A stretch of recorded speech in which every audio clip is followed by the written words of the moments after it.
अस्सलाम वालेकुम जी। आज मैं आपको वो रेसिपी बता रही हूँ जो आप सोचते हैं कि हमारी दादी बनाती थी या हमारी नानी बनाती थी और बहुत पहले कभी बचपन में खाई होगी।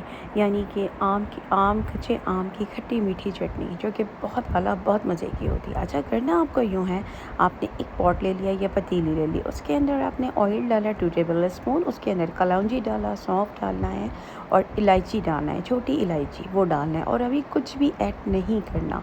सौंफ, कलौंजी, छोटी इलायची, ऑयल ये डाल के आपने मिक्स करना है। अभी हमारा कच्चा आम है, इसके अंदर कुछ भी नहीं है।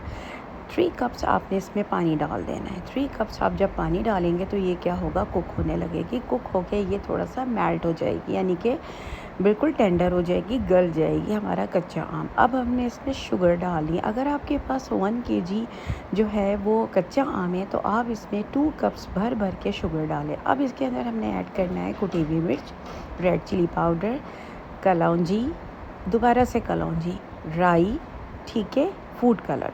ये फूड कलर इसमें ऐड करना है। अच्छा, फिर आपने इसमें जो है ना कुटा हुआ ज़ीरा ये भी ऐड कर दीजिए।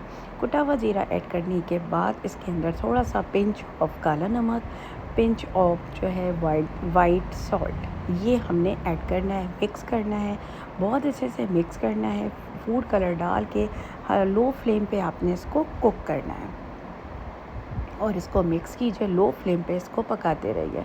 इसको इतना पकाना है कि ये बहुत गाढ़ी, बहुत थिक हो जाए और ऐसे ट्रांसपेरेंट टाइप की बहुत अच्छी सी ये आपकी जो है मीठी खट्टी मीठी चटनी, आम की चटनी, इसको मुरब्बा भी कहते हैं, वो रेडी हो जाएगा। ये देखिए इस तरह से ये पकेगा तो इसके अंदर जो है वो इस तरह से बबल्स बनना शुरू हो जाएंगे। फिर आप इसको जो है ना लो फ्लेम पे रख दीजिएगा ताकि ये अच्छी सी चटनी हमारी जो है वो तैयार हो जाए। अच्छा, इसको आप सर्व कर सकते हैं पराठे के साथ, दाल चावल के साथ, बहुत अच्छे से ही लगेगी। देखिए कितने मज़ेदार हमारी खूबसूरत सी जो है खट्टी मीठी आम की चटनी तैयार हुई है। अच्छा, मुझे ये चटनी ज़रूर बताइएगा कि आपको मेरी रेसिपी कैसी